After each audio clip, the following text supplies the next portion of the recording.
Êtes-vous hoplophobe? Non, il ne s'agit pas d'une nouvelle lubie du politiquement correct. L'hoplophobie est la peur des armes à feu. Le port d'armes en France. Voilà un sujet empreint de passion et de tabou, occulté par les médias de grand chemin et les politiques. Pourtant, cette question est placée sur le devant de la scène régulièrement. Attentats islamistes, agressions dans les transports, émeutes à l'été 2023 avec des banlieues armées prêtes à s'embraser. Bien sûr, à cause des armes, des accidents domestiques et des tueries de masse sont perpétrés.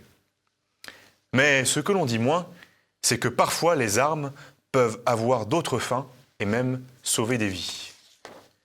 Tel fut par exemple le cas à Bordeaux en avril dernier, lorsqu'un policier en civil a mis en déroute grâce à son arme 2 agresseurs qui s'en prenaient à lui et sa nièce de 1 an en poussette. Comme le rapporte Le Figaro, voici cette histoire qui fait voir les choses autrement. Un policier se promenait en civil avec sa nièce d'1 an et demi dans une poussette, quand il a entendu des cris de femmes et des cris de voyous. « Je suis arrivé en trombe en confiant ma poussette à une femme. 2 mineurs isolés de type nord-africain envoyaient des vélos sur la voie de tram pour l'empêcher de passer.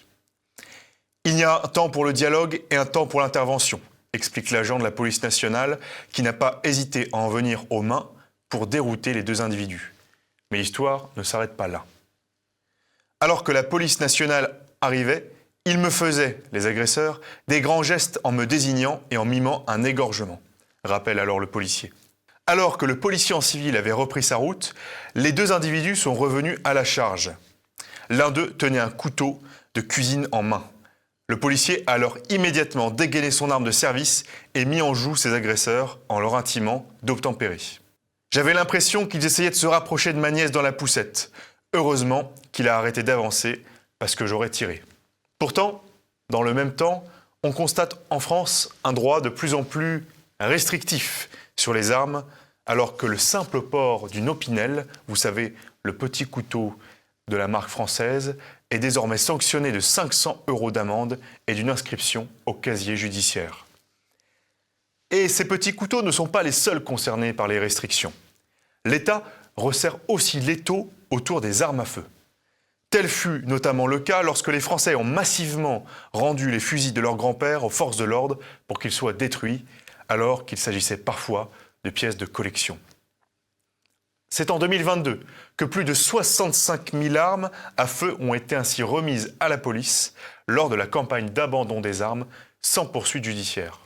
Mais comment en est-on arrivé là? Ce sujet du port d'armes en France invite à s'interroger sur l'historique de cette question dans notre pays.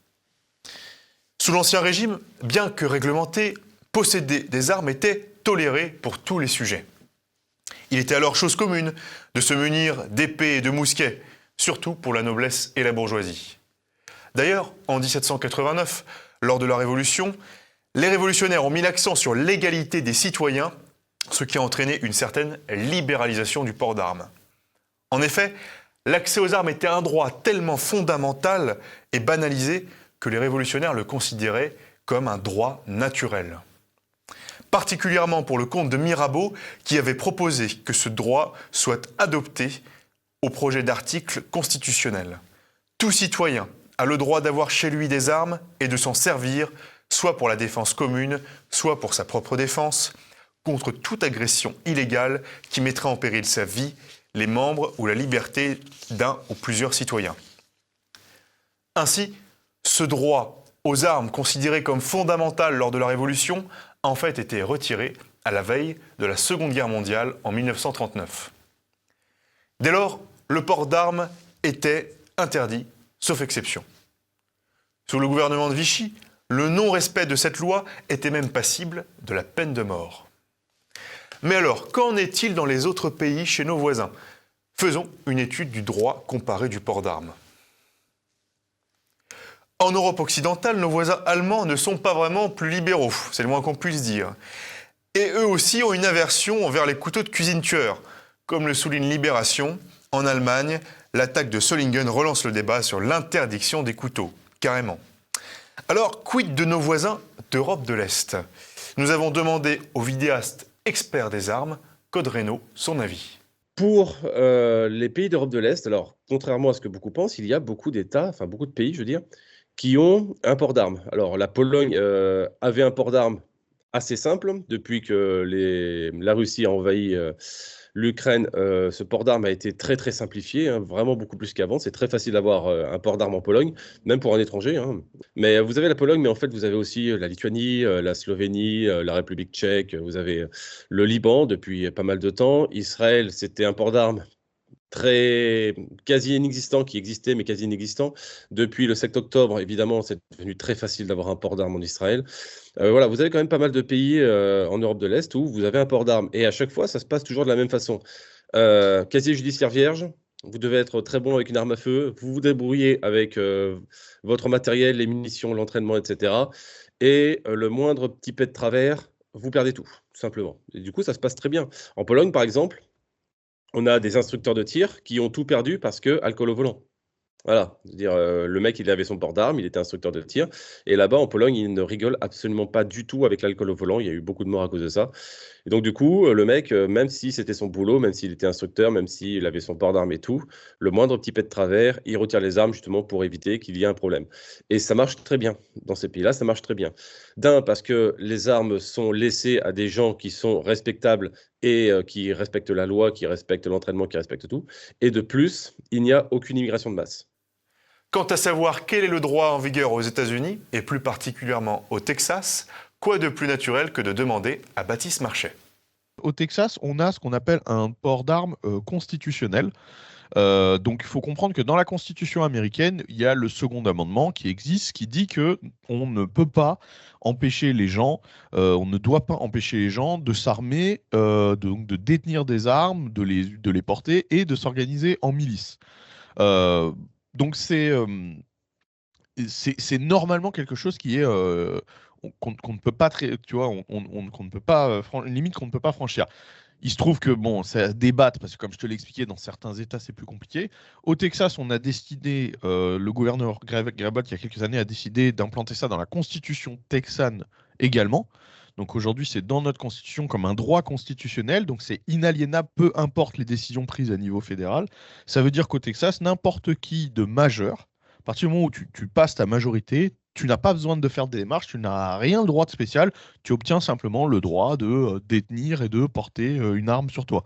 Après, tu peux perdre ce droit. C'est-à-dire que légalement, tu peux perdre ce droit si tu commets des crimes, que tu vas en prison pour des faits, etc. Mais c'est quelque chose que tu as de base. C'est pas quelque chose que tu as à gagner. Tu l'as de base et tu peux simplement le perdre. Ainsi, chez nous, en France, l'état actuel du droit aux armes est de plus en plus restrictif. À l'heure actuelle, les armes sont classées en différentes catégories, allant de A à la catégorie D. Explication par Code Reno. En gros, vous avez 4 catégories d'armes et les A, B, C, D. A, c'est réservé donc aux militaires et aux policiers. Les B, c'est pour les stands de tir et c'est considéré comme des armes militaires civilisées. Les C sont plutôt les armes de chasse, beaucoup plus faciles d'accès. Et ensuite, les D qui sont accès libre, mais de plus en plus restrictifs. C'est-à-dire qu'en catégorie D, beaucoup de personnes restent là-dessus parce que normalement, n'importe qui peut les acheter. Donc, ce sont les pistolets à blanc, ce sont les revolvers à pot endroit, etc. Mais progressivement, elles passent en C, puis en B. Donc, les armes à feu sont de plus en plus restrictives en France. Il n'y a que certaines exceptions pour posséder une arme. En effet, vous n'avez que 3 options, en réalité, en tant que citoyen. La pratique de la chasse, du tir sportif ou du ball-trap. Chacune de ces pratiques donne accès à la catégorie C, comme le calibre 22 long rifle ou le fusil à pompe par exemple. De sorte que si vous ne pratiquez aucune de ces disciplines, l'accès aux armes vous sera largement réduit. Vous n'aurez droit qu'aux armes de catégorie D, donc les lames et les armes à poudre noire à la Jack Sparrow. Cas très rare, il est possible de demander à la préfecture une détention d'armes de catégorie B pour la défense, mais il faut justifier d'une profession particulière, et particulièrement à risque surtout. Avocat, juge, journaliste pour y accéder. C'est donc un privilège souvent accordé aux hommes politiques, par exemple. Constatez aussi qu'implicitement, on reconnaît que l'arme peut être faite pour la défense et non simplement pour le sport. Aussi, tirons un enseignement. Les politiques qui militent pour suspendre les droits des Français à la défense sont eux aussi protégés par des gardes lourdement armés. Deux poids, deux mesures, diraient certains. En tout état de cause, il est évident que l'accès aux armes à feu en France a été drastiquement réduit depuis le début des années 1990.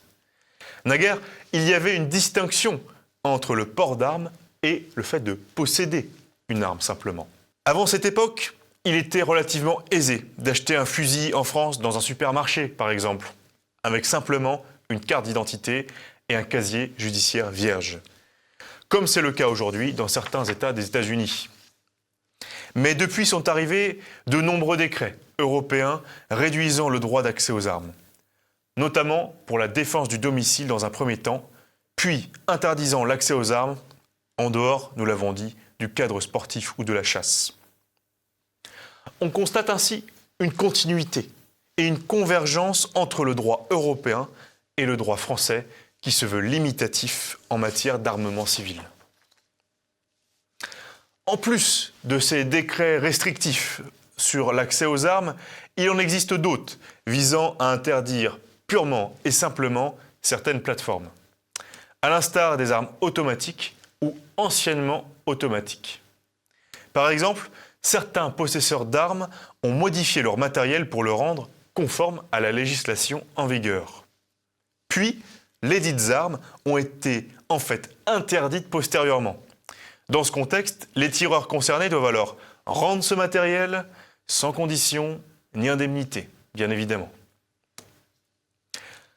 Alors on peut s'interroger. Est-ce que toutes ces mesures ont pour effet de protéger la population contre la criminalité? A priori, la réponse semble pour le moins en demi-teinte. Car en parallèle d'une politique de plus en plus dure en matière d'armes à feu détenues légalement, les violences ont quant à elles explosé depuis 30 ans. Doublées d'une politique judiciaire que d'aucuns accusent laxiste. On l'a particulièrement vu lors des émeutes de l'été 2023, le risque pour les honnêtes gens de voir des atteintes aux biens et aux personnes se développer est de plus en plus grand. Ainsi, interrogeons-nous dans ce numéro spécial de contre-enquête. Le droit actuel des armes est-il trop ou pas suffisamment restrictif en France? Quels sont les arguments pour? Quels sont les arguments contre le port d'armes citoyen en France?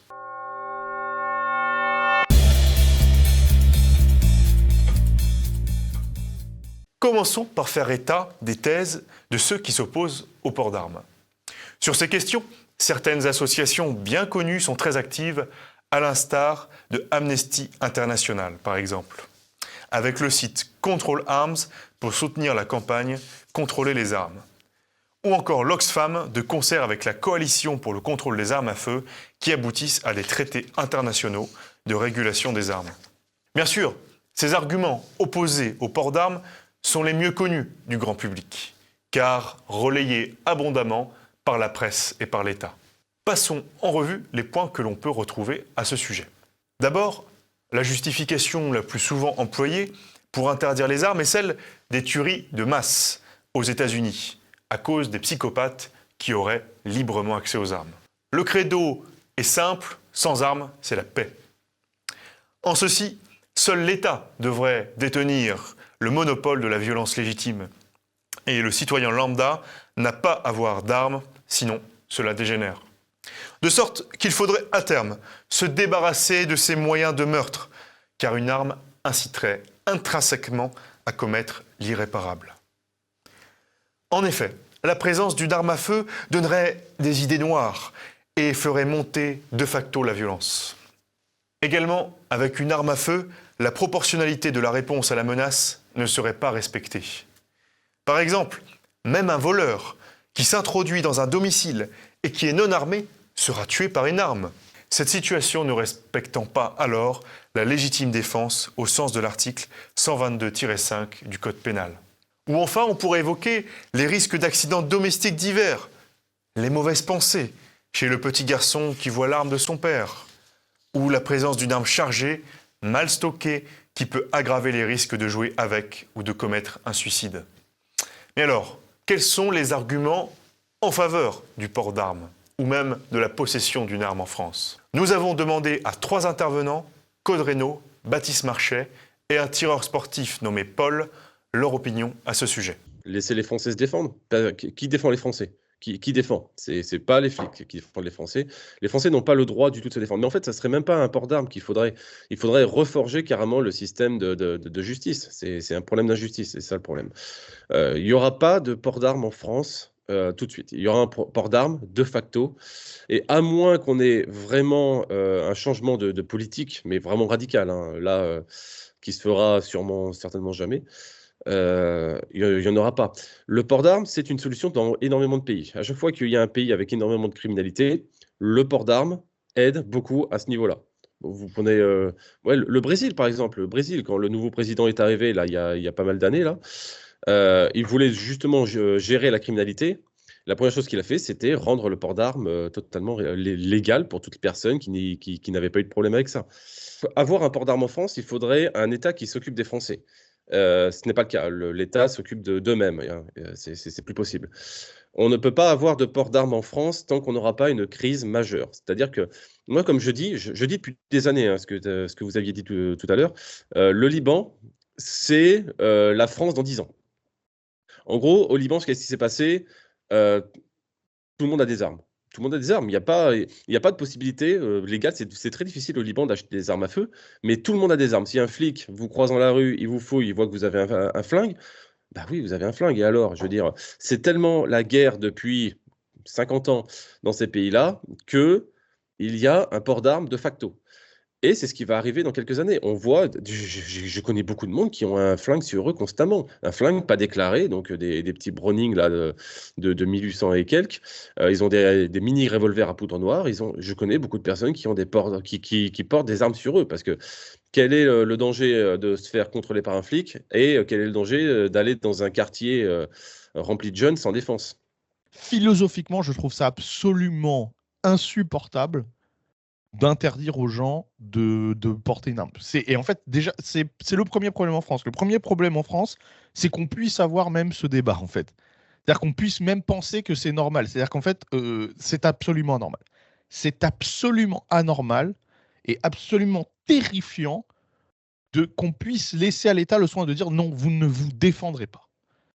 Puisque deux choses, donc d'une, je l'ai dit, aucun contre-pouvoir possible face à l'État. Ça veut dire que si demain l'État décide d'envoyer, si demain l'État devient complètement hors de contrôle, décide d'envoyer une police pour nous exécuter chez nous, bon, bah, c'est réglé, aucun contre-pouvoir possible, c'est terminé.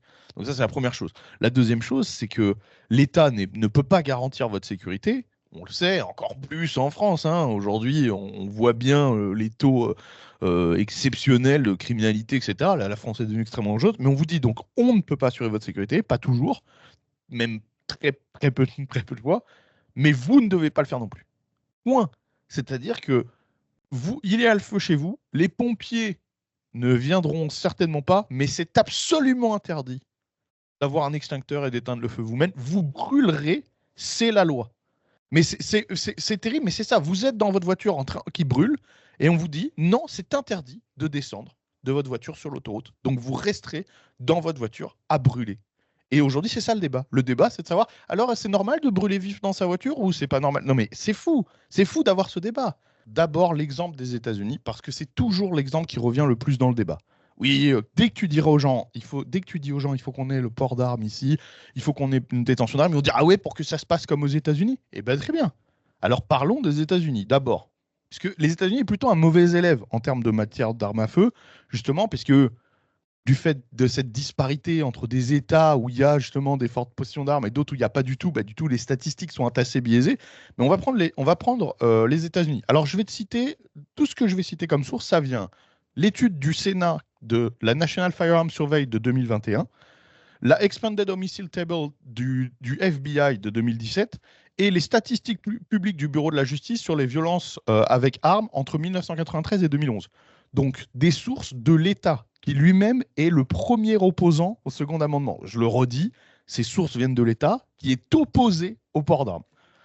Alors les armes, le premier argument généralement des gens sur les armes, c'est les armes, ça tue plus que ça sauve. Quand tu vas commencer à dire que moi tu veux porter une arme pour ta défense, on va dire oui mais il y a tellement de gens, tellement de crimes qui vont être perpétués par les armes que en fait ça ne vaut pas. Les gun rights l'emportent sur le gun control. L'opinion qui prévaut est donc la suivante. Si tout le monde était armé, tout le monde pourrait se protéger et il y aurait moins de tueries de masse. 57% des Américains pensent que porter une arme pour se protéger peut éviter de devenir victime d'un crime.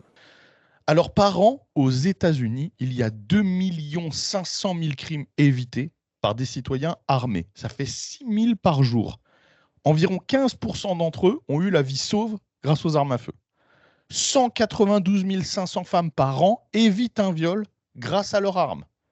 Les statistiques sur des viols, des tentatives de viol commises sur des femmes non armées et armées aux États-Unis, sur des femmes non armées, 30% des viols sont commis avec succès. C'est-à-dire que la femme n'arrive pas à s'en sortir, à s'échapper, à appeler quelqu'un à l'aide, etc. Il y a 30% des viols qui vont jusqu'au bout de l'acte sur des femmes non armées, contre seulement 3% sur des femmes armées. Donc 10 fois moins. Il y a 498 000 Américains par an qui stoppent une intrusion à leur domicile.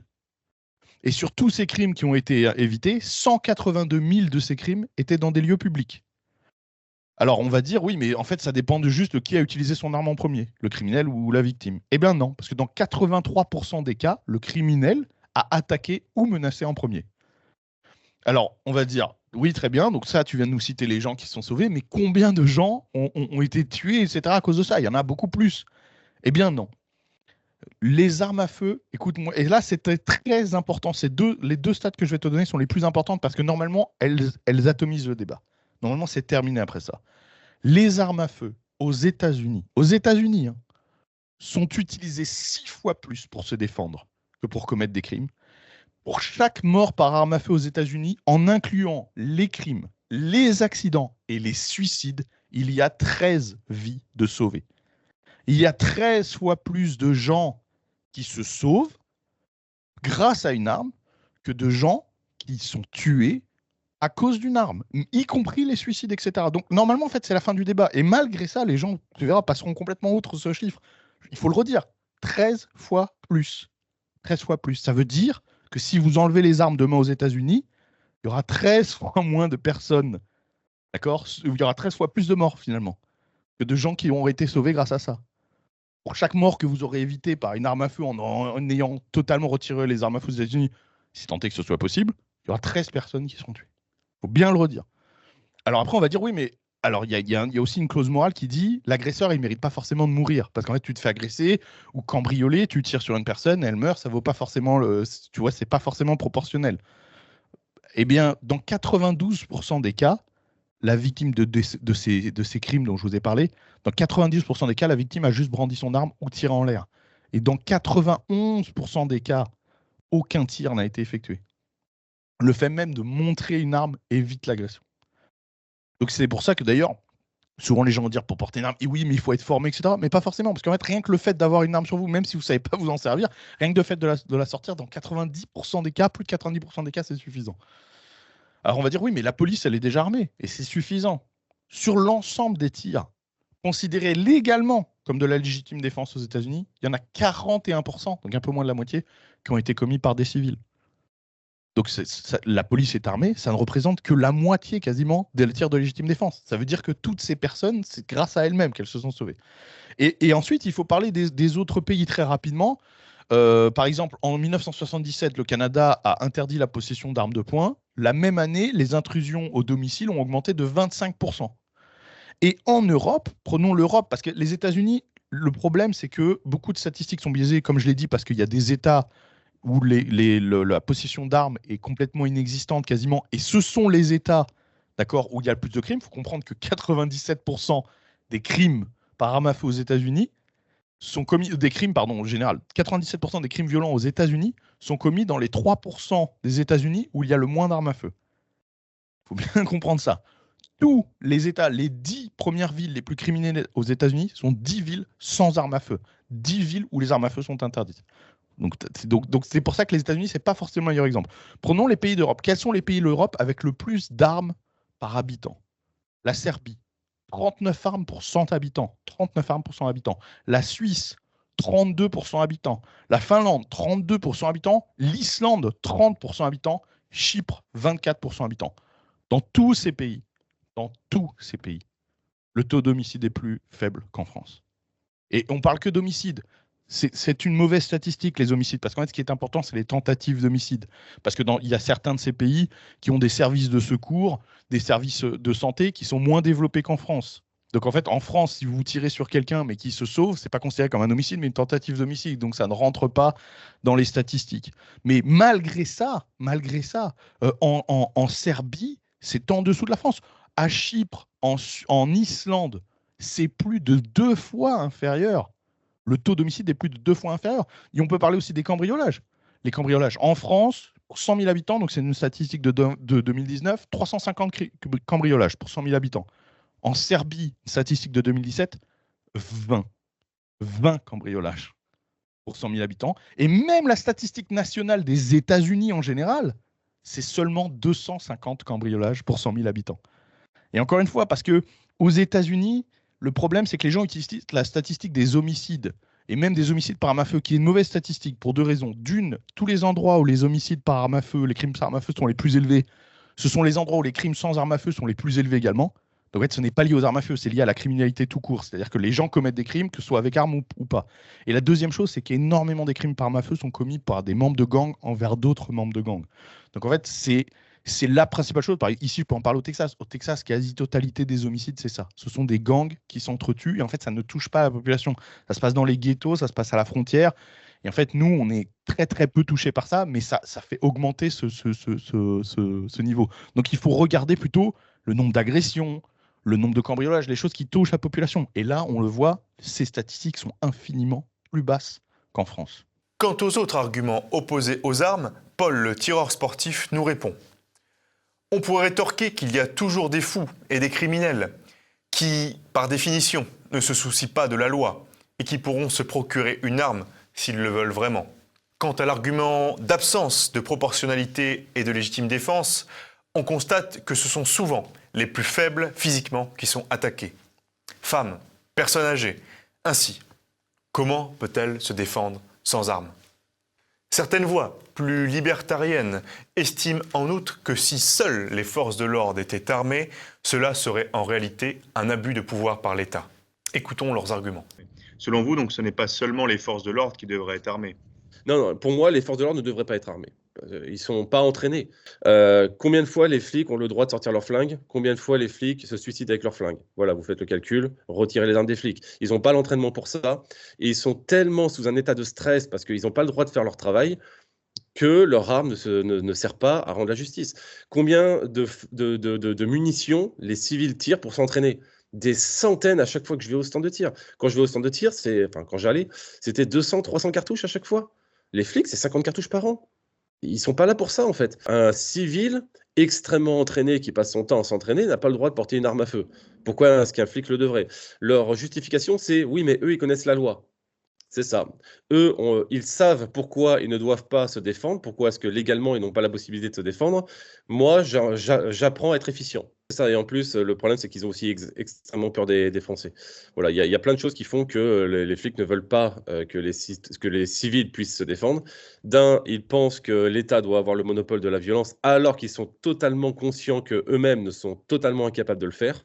Du côté de la pratique du tir sportif, défendre l'accès aux armes comme un loisir serait insuffisant, car le gouvernement pourrait alors suspendre ce loisir arbitrairement, contrairement à une norme constitutionnelle comme le Second Amendement aux États-Unis.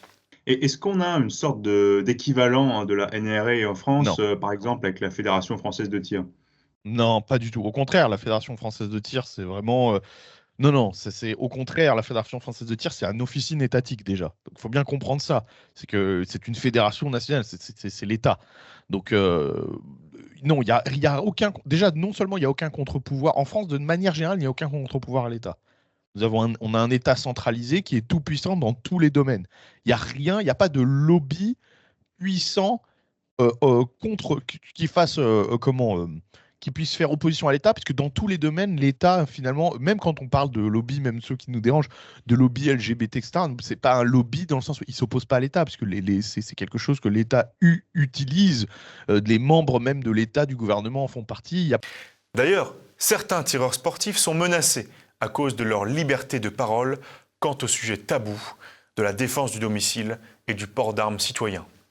À l'instar de Claude Reynaud, qui nous raconte son expérience judiciaire. Ils m'ont fait supprimer ma chaîne YouTube et ils m'ont fait retirer mes armes. Le pire, c'est que tout est illégal. C'est-à-dire qu'ils n'ont rien du tout à me reprocher. Ils ont fait une enquête sur moi qui va complètement dans mon sens. On a été au tribunal pour ça. Donc, on a été au tribunal 2 fois. Une fois pour le retrait des armes et une fois pour la tentative de destruction de ces armes. Parce que 6 mois après la saisie, qui était faite totalement illégalement en plus, hein, on a pu démontrer que toute la procédure était illégale parce que les flics avaient peur de moi. Donc, ils m'ont fait sortir de chez moi avec un prétexte bidon. Et ensuite, ils m'ont ramené chez moi avec 2 pistolets mitrailleurs à côté de moi pour m'escorter et ils ont fouillé toute la baraque. Tout était totalement illégal, mais on n'a rien pu faire. Je ne suis ni militant ni d'ultra-droite. Le fait de parler de défense personnelle, ce n'est même pas du militantisme, hein, c'est juste du bon sens. Je veux dire, j'ai pu prouver que j'étais pas dangereux, j'ai pu prouver que j'avais un casier judiciaire totalement vierge, j'ai pu prouver que tout ce qui était contre moi était complètement faux. Mais le problème, c'est que ils ont été trop loin avec moi et maintenant ils peuvent plus reculer. S'ils gagnaient ce procès, ça aurait pu faire jurisprudence et ça, ils veulent pas. Ainsi, selon certains acteurs du milieu du tir sportif, le sujet serait plutôt celui de la formation et de la sensibilisation aux armes pour tous les citoyens. C'est ce que fait remarquer Paul, le tireur sportif que nous avons interrogé. Ouais, moi je pense que le problème c'est l'autoflagellation et le manque d'assurance de la fédération. Et je pense qu'on ment aux gens par omission parce que, comme je vous ai dit, on peut avoir les mêmes armes qu'aux États-Unis, oui, parce qu'effectivement on a très exactement les mêmes, sauf pour les automatiques, et même là aux États-Unis il faut avoir une dérogation. Donc déjà on ment par omission à ce niveau-là. Le manque de formation sur les tireurs loisirs. Alors le problème des tireurs sportifs en France, c'est que nous avons une mauvaise image du fait que nous possédons des armes à feu. Le problème interne à la fédération, c'est le manque de formation, le manque de suivi et aussi parfois l'autoflagellation afin de garder soi-disant une bonne image auprès du public. Je pense qu'il faut dédramatiser et assumer ce sport, parce que c'est vraiment un beau sport. On compte aussi des belles personnes très intéressantes, des puits de savoir sur le savoir-faire armurier, qui est aussi un savoir-faire français, qui est un sport qui permet de se détendre, de se concentrer et d'avoir une certaine rigueur. Ainsi, 3 maîtres mots selon ce tireur sportif. Pédagogie, apprentissage et maîtrise. L'essentiel serait donc une question de formation. Et il en manquerait, selon ce tireur, dans la Fédération française de tir actuelle. Il s'agirait alors, selon les tenants du port d'armes, d'avoir un vrai apprentissage technique et des règles de sécurité, comme on peut en avoir par exemple pour le permis de conduire une voiture tout simplement.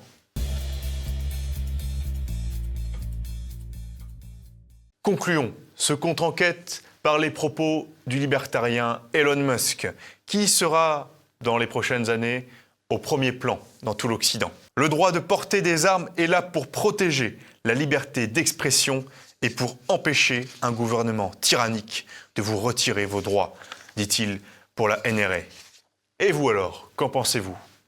Désormais, êtes-vous toujours hoplophobe ?